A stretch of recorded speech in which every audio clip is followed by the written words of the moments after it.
আজকে যদি জমিয়ত দাঁড়ায়, সুববান দাঁড়ায়, ইনশাআল্লাহ সেদিন বেশি দূরে নয়, এদেশের মৌলিক ক্ষেত্রে মূল জায়গায় জমিয়ত এবং সুববানের লোকজন নেতৃত্ব দিবে ইনশাআল্লাহ।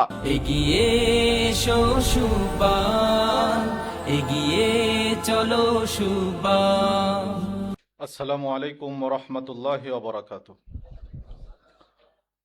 আলহামদুলিল্লাহ ওয়াসসালাতু ওয়াসসালামু আলা রাসূলিল্লাহ, আম্মা বা'দ। জমিয়ত সুববানে আহলে হাদিস বাংলাদেশের কর্মী সম্মেলন 2026 দেশের বিভিন্ন প্রান্ত থেকে ছুটে আসা তাওহীদি ছাত্র ভাই ও বন্ধুগণ, বিভিন্ন জায়গার দায়িত্বশীল ভাই ও বন্ধুগণ, আজকে অনুষ্ঠানে আসতে পেরে আপনাদের কেমন লাগছে? একটু শুনতে চাই সবার কাছ থেকে, কেমন লাগছে? আজকের আপনাদের স্বতঃস্ফূর্ত উপস্থিতি অভূতপূর্ব সাড়া প্রমাণ করেছে শাহ ইসমাইল শহীদের সন্তানেরা আবার জেগে উঠেছে। মাওলানা দাউদ গজনবীর সৈনিকেরা জেগে উঠেছে। আল্লামা সানাউল্লাহ অমৃতসরীর সৈনিকেরা জেগে উঠেছে।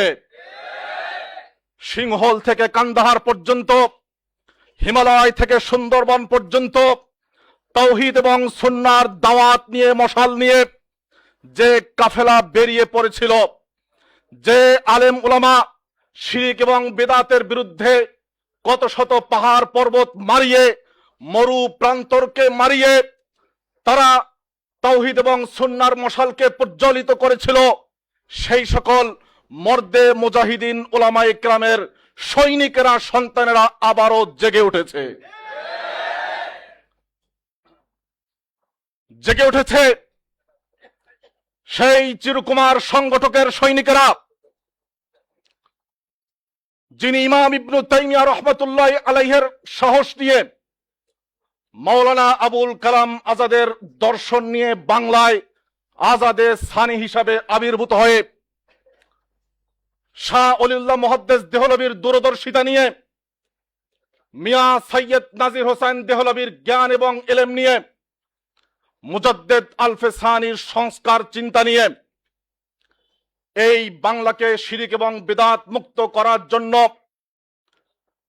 আমাদের শ্রদ্ধেয় জমিয়ত সভাপতি সাবেক professor AKM Shamsul Alam sir লিখেছেন, বাংলাদেশের একমাত্র সংগঠন জমিয়তে আহলে হাদিস 1946-এ যখন নিখিল বঙ্গ আসাম জমিয়তে আহলে হাদিস গঠিত হয়, এরপরে এই সংগঠনের প্রতিষ্ঠাতা চিরকুমার সংগঠক আল্লামা আব্দুল্লাহ আল কাফি আল কুরাইশি কলকাতা থেকে একাধারে 4 মাসের জন্য সাংগঠনিক সফরে বের হন।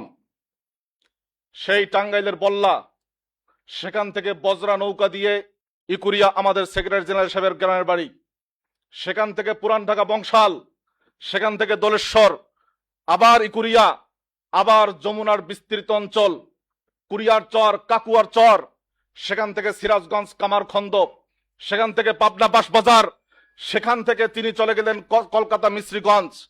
একাধারে 4 মাস তিনি সাংগঠনিক সফর করেছেন। প্রফেসর শামসুল আলম স্যার লিখেছেন, বিরল দৃষ্টান্ত, বাংলাদেশের কোন সংগঠনের প্রতিষ্ঠাতা একাধারে 4 মাস সাংগঠনিক সফরে বের হয় নাই। এতে প্রমাণ করে জমিয়ত কিয়ামত পর্যন্ত টিকে থাকবে ইনশাআল্লাহ। জমিয়ত ছিল, জমিয়ত আছে, জমিয়ত থাকবে। যুগে যুগে জমিয়তের পিঠে যারা ছুরি মেরেছে, ইতিহাসের আত্মা কুড়ে নিক্ষিপ্ত হবে।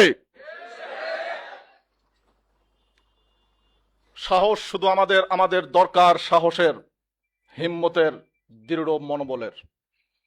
লা শাজাআতু আন জিসমিন ওয়ালা জালাদিন ওয়ালাল ইমারাতু ইরসুন ফা আন আবিন ফা আবিন।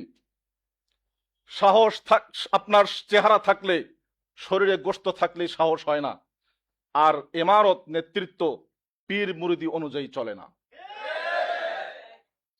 পীর মুরিদের অবসান কল্পে যারা বিভিন্ন জায়গায় পীর হয়েছিলেন, বিভিন্ন শায়েখ ছিলেন, তাদের সকলকে একত্রিত করার নামেই তো জমিয়ত। কাবি সাহেব সেই কাজটাই করছিলেন। আমাদের দরকার সাহসের, আমাদের দরকার দৃঢ় মনোবলের। আল্লাহর উপর দৃঢ় তাওয়াক্কুল হলেই জমিয়ত এবং সুব্বান এগিয়ে যাবে ইনশাআল্লাহ। সম্মানিত ভাইরা আমার, আপনাদেরকে দেখে আমরা অভিভূত, আপ্লুত, এবং আপনার স্বপ্ন, আমরা স্বপ্ন বুনছি আগামীর আহলে হাদিস সমাজ জমিয়ত এবং সুব্বানের সমাজ হবে ইনশাআল্লাহ। আমরা আমাদের মানহাজ সম্পর্কে কথা বলেছেন। আমাদের মানহাজ আব্দুল্লাহ আল কাফি আল কুরাইশির মানহাজ, যিনি একই সাথে জমিয়তের সভাপতি, একই সাথে যিনি পাবনায় 1956 সালে সর্বদলীয় ইসলামী সম্মেলন করে সবাইকে একসাথে থাকার জন্য অনুরোধ করেছেন।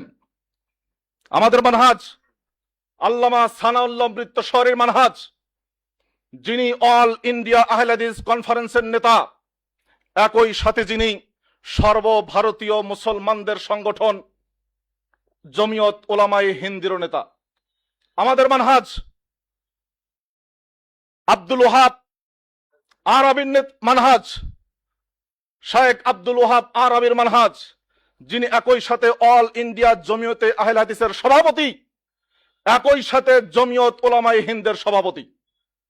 যে জমিয়ত হিন্দ আজকে হানাফিরা ছিনতাই করে নিয়েছে, এইটা মূলত আহলে হাদিস এবং হানাফি মিলে সংগঠন হয়েছিল, আলেমদের সংগঠন ছিল।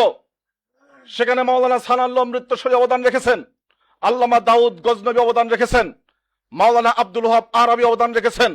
তাদের তেজস্বী নেতৃত্বে এবং দক্ষ নেতৃত্বেই গোটা ভারতের আহলে হাদিস হানাফি এক হয়েছিল ইংরেজদের বিরুদ্ধে। আজকে সেটা হানাফিরা ছিনতাই করে নিয়েছে। আমাদের সেই মানহাজ, আমাদের মানহাজ আল্লামা দাউদ গজনবীর মানহাজ, যেই মানহাজের একই সময় তিনি আহলে হাদিসদের নেতা পাকিস্তানে, একই সময় তিনি কংগ্রেসের জাতীয় নেতা। আমাদের মানহাজ আহমদ বিন হাম্বলের মানহাজ, যিনি হকের জন্য একাই লড়ে গেছেন শেষ পর্যন্ত। খলকে কোরআনের ফেতনার সময় যখন অনেক বড় বড় আলেম পর্যন্ত নিশ্চুপ ছিল, ভয়ে উল্টা কথা বলেছিল, একাই যিনি হকের পক্ষে ছিলেন তিনি আহমদ বিন হাম্বল।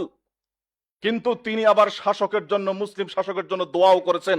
আমাদের সেই মানহাজ, আমাদের মানহাজ ইমাম ইবনু তাইমিয়া রাহমাতুল্লাহ আলাইহির মানহাজ, যিনি তাতারদের বিরুদ্ধে লড়াই করেছেন, সংগ্রাম করেছেন, শাসককে ঘুম থেকে জাগিয়েছেন, সাহস দিয়েছেন। একই সাথে বাহাস মোনাজারার ময়দানে তেজস্বী ভূমিকা রেখেছেন। আমাদের সেই মানহাজ, আমাদের মানহাজ মুহাম্মদুর রাসূলুল্লাহ সাল্লাল্লাহু আলাইহি ওয়াসাল্লামের মানহাজ, যিনি তাওহীদের জন্য গোটা জীবনকে উৎসর্গ করেছেন, শিরকের সাথে এক সেকেন্ডের জন্য আপোষ করেন নাই, কিন্তু রাজনৈতিক ক্ষেত্রে মদিনা সনদ করেছেন কাফের মুশরিকদেরকে নিয়ে। এ আমাদের মানহাজ। কূপ মুন্ডুকতা কথা বলে, মূর্খের মতো কথা বলে আহলে হাদিস সমাজকে পিছিয়ে রাখার যে ষড়যন্ত্র, এই ষড়যন্ত্র থেকে বের হয়ে আসতে হবে। সম্মানিত ভাইরা আমার, আজকে বিশ্বব্যাপী মুসলমানদের যত পতন, গতকালকের নিউজ আসছে আল আকসা দখলের জন্য ইসরায়েল উঠে পড়ে লেগেছে। মুসলিম বিশ্ব শঙ্কিত। আজকে বাংলাদেশে আমাদের অবস্থাগুলো কি? শিক্ষাঙ্গনের অবস্থা কি? ছাত্রদের অবস্থা কি? এদেশের ধর্মপ্রেমিক ইসলাম প্রিয় মানুষের অবস্থা কোথায়? আমাদের কোনো বক্তব্য জাতীয় মাধ্যমে প্রচারিত হয় না, আলেমদের কোনো মূল্যায়ন জাতীয়ভাবে করা হয় না। এদেশের নেচার কালচার হয়ে গেছে। আমাদের মাননীয় প্রধানমন্ত্রী ভেরি জেন্টালম্যান, কিন্তু তার এক অথর্ব উপদেষ্টা বলেছে তসলিমা নাসরিন যদি আবেদন করে করতে পারে। এই আপনার বক্তব্য শুনছেন না? তার মনে রাখা উচিত 1994 সালে তসলিমা নাসরিনকে যখন বাংলাদেশ থেকে বিতাড়িত করা হয়, তখন বাংলাদেশের প্রধানমন্ত্রী ছিলেন বিএনপি চেয়ারপারসন মরহুম বেগম খালেদা জিয়া। আপনি কাদের আদর্শ লালন করেন? তসলিমা নাসরিনকে দেশ থেকে বিতাড়িত করা হয়েছে, এদেশের ধর্মপ্রাণ মুসলমানরা তাকে বিতাড়িত করেছে। দেশ বিরোধী চক্রান্ত এদেশের ধর্মপ্রাণ এবং দেশপ্রেমিক কোন মানুষ মেনে নেবে না। তসলিমা নাসরিনের কোন প্রসঙ্গ যদি আসে, শুধু ইসলামপন্থীরাই নয়, শুধু আলেম ওলামারাই নয়, বরং দেশকে যারা ভালোবাসে প্রত্যেকটা নাগরিক রাস্তায় নেমে আসবে, রাজপথে নেমে আসবে। তসলিমা নাসরিনকে কোনো বরদাস্ত করা হবে না। ভাইরা আমার, কাজেই ঘুম ভাঙতে হবে, নিদ্রা ভাঙতে হবে, মোহভঙ্গ করতে হবে। নেতৃত্ব আমাদের পদচুম্বন করবে যদি আমরা শক্ত করে দাঁড়াই, যদি আমরা কোমর বেঁধে লাগি। আল মাজদু উফিয়া ইদ উফি তাওয়াল কারামু ওয়া জালা আনকা ইলা আদাইকাল আলামু। আজকে যদি জমিয়ত দাঁড়ায়, সুববান দাঁড়ায়, ইনশাআল্লাহ সেদিন বেশি দূরে নয়, এদেশের মৌলিক ক্ষেত্রে মূল জায়গায় জমিয়ত এবং সুববানের লোকজন নেতৃত্ব দেবে ইনশাআল্লাহ। সেই স্বপ্ন, সেই আশা, সেই প্রত্যাশা আপনাদের কাছ থেকে রাখতে চাই। ধন্যবাদ সবাইকে। ওয়া আখিরু দাওয়ানা আনিল হামদুলিল্লাহি রাব্বিল আলামিন। আসসালামু আলাইকুম ওয়া রাহমাতুল্লাহি ওয়া বারাকাতুহু।